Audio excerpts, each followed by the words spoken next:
नमस्ते साथियों, नए कदम विद अन्नपूर्णा वाजपेयी में आप सबका स्वागत करती हूँ। और चलो कुंभ चलें के एपिसोड में आप सबका हार्दिक स्वागत है। सोचा तो था कि कुंभ के रहते रहते ये एपिसोड पोस्ट करूँगी, आप सबके साथ साझा करूँगी, लेकिन नहीं हो पाया क्योंकि थोड़ा समय भी अभाव रहता है। जैसा कि आप सबको हमने बता रखा है कि मेरे पास बहुत सारे काम होते हैं। तो ये अब कुंभ ख़त्म होने को आया है और हमारा एपिसोड अब तैयार हुआ है, क्योंकि अभी तक गंगा सागर का एपिसोड हम दे रहे थे आपको। तो जिन्होंने सब्सक्राइब नहीं किया है वो पहले सब्सक्राइब कर लें और चैनल को सब्सक्राइब करने के बाद लोगों के साथ शेयर भी करते चलें। आप लोगों का जब प्यार मिलता है तो मनोबल थोड़ा बढ़ जाता है। तो ये हम पहुंच गए हैं प्रयागराज में आप देख सकते हैं कि भारी भीड़ है, चारों तरफ जाम। जैसा कि आपने शुरू से देखा होगा, मैंने पूरी फ़ोटोज़ आपके साथ शेयर की हैं। तो ये सारी की सारी आपको रास्ते का जाम मैंने दिखाया, और ये है शहर का जाम है। तो ये सारे यहाँ पर बाइक वगैरह लगी हुई हैं, बाइक से भी हम लोग राइड कर सकते थे। तो मैं यहाँ बताना चाहूँगी कि आप बाइक अपना जो है अपने जो है स्थान से जहाँ भी आप रहते हैं वहाँ से आप अपनी गाड़ी द्वारा या ट्रेन के द्वारा या बस के द्वारा प्रयागराज पहुँच जाएं। तो पहुँचने के बाद में आप अगर गाड़ी और बस से आते तो नेहरू पार्क एक जो है उन्होंने मैदान सा था जहाँ पर गाड़ियाँ पार्क होती थी, और उसी के सामने बस स्टेशन था जहाँ पर लोग अपनी बसों से जाते थे, जो कि कुंभ मेले तक फ्री सेवा थी, शटल सेवा थी, जहाँ से कुंभ मेले को जा रहे थे। तो यहाँ पर जो है कुछ पैदल भी देखिए यहीं से चले जा रहे हैं। जो यहाँ से पैदल चल रहे हैं वो लोग बताएंगे कि हम 12 से 15 किलोमीटर 20 किलोमीटर चल के आए।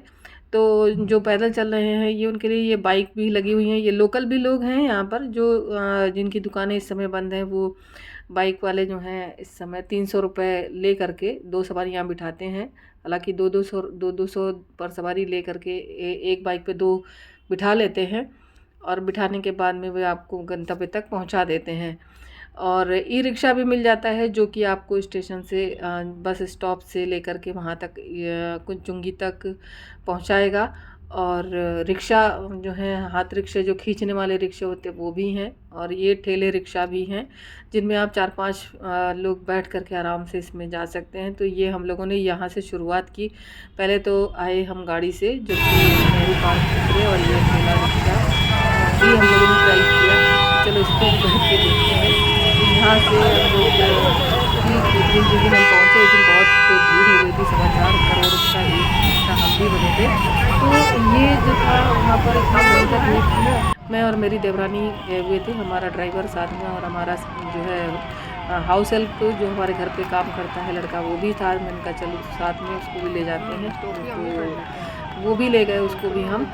तो हम लोग ये सिविल लाइन के लिए निकल गए हैं। अब सिविल लाइन कचहरी के लिए जाएंगे, वहाँ से सीधा हमें आसानी से हम पहुँच जाएंगे। तो ये रिक्शा हमें वहाँ तक पहुँचा देगा।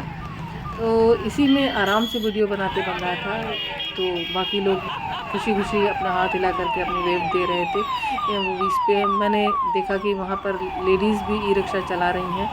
तो ये एक लेडी रिक्शा चला रही है, और भी तमाम दिखे हमें वहाँ पे। तो मुझे बड़ा अच्छा लगा कि चलो लेडीज़ को इतनी अब आगे मतलब हमारे समाज में छूट मिल रही है कि वो ई रिक्शा वगैरह भी चला रही हैं। और जब जिस देश में महिलाएं फाइटर प्लेन उड़ा रही हैं, तो फिर ई रिक्शा तो बहुत छोटी चीज़ हो जाती है।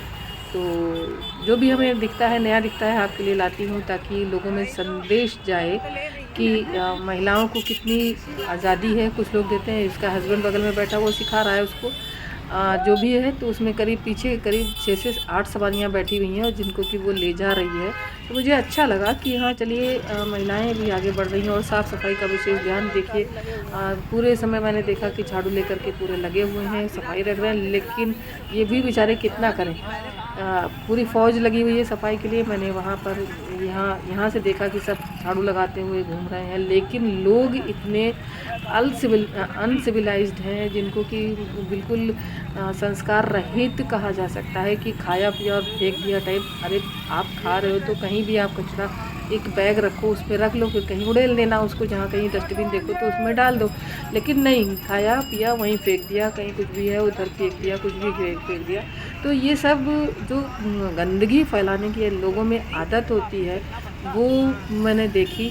लेकिन सफाई के कर्मचारियों का काम भी देखा कि वो पूरी मुस्तैदी से अपना काम कर रहे थे। वहाँ पर अव्यवस्था नामक चीज़ें नहीं दिखी। लोग ये हैं कि मैंने देखा बैठने की व्यवस्था ज़रूर नहीं थी, क्योंकि अगर बैठने की चीज़ें वहाँ लगा दी जाती शायद तो अधिकतर लोग बैठते। लेकिन हाँ, ये कमी दिखी, जो बुज़ुर्ग थे बहुत नहीं चल पा रहे थे, उनके लिए थोड़ा बैठने की व्यवस्था होनी चाहिए थी। तो उनमें ये होता है कि भाई जवान भी बैठ जाते हैं, तो बैठ जाते हैं, तो वो उठते नहीं हैं, खैर कुछ हो जाता है।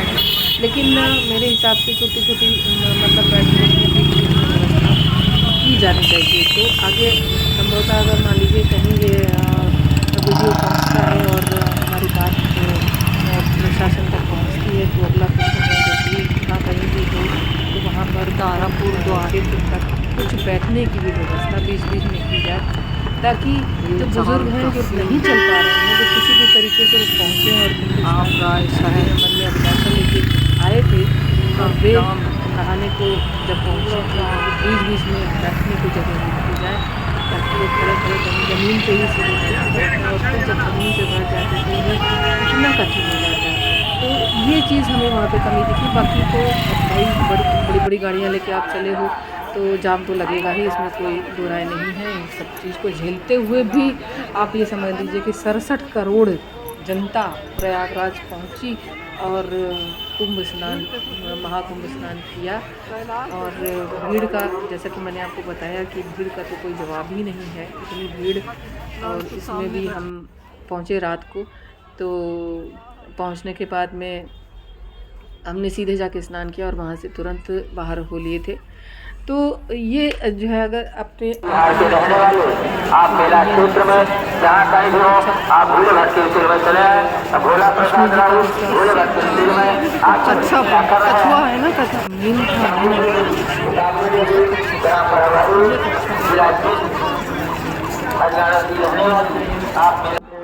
अवतार का यहाँ पर एक मैंने कट्टन कोट लगा रखा था। ये संगम तट है। जब हम पहुँच गए यहाँ पर, बहुत सारी हमने वीडियोस काट दिए हैं, छोड़ दिए हैं, क्योंकि बहुत फिर लंबा हो जाता है वीडियो।